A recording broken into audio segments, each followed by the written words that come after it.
গালি না শুনেন, যদি বদনামের শিকার না হন, যদি আঘাতের শিকার না হন, ততক্ষণ আপনি দাঁড়াতে পারবেন না, দাঁড়াতে পারবেন না।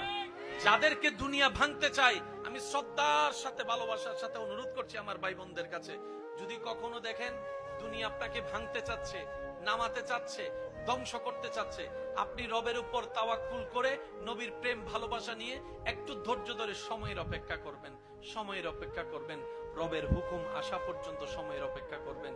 মনে রাখবেন, ভাঙ্গা জিনিসগুলাকে আল্লাহ এমন ভাবে সুন্দর করে নতুন করে সাজাবে, আপনাকে এমন সুন্দর জীবন দান করবে, যারা আপনাকে নামাতে চেয়েছিল তারা আপনি পর্যন্ত আর পৌঁছাতে পারবে না। সুবহানাল্লাহ। যারা আপনাকে টেনে ধরে নামাতে চেয়েছে তারা অনেক পিছনে পড়ে থাকবে, আপনি রবের রহমত নিয়ে অনেক দূরে এগিয়ে থাকবেন। মনে রাখবেন, শুধু একটু সয়ে যাবেন, একটু ধৈর্য ধরে থাকবেন, একটু সহ্য করে চুপ করে থাকবেন। যত সইবেন তত পাইবেন, যত সইবেন তত পাইবেন।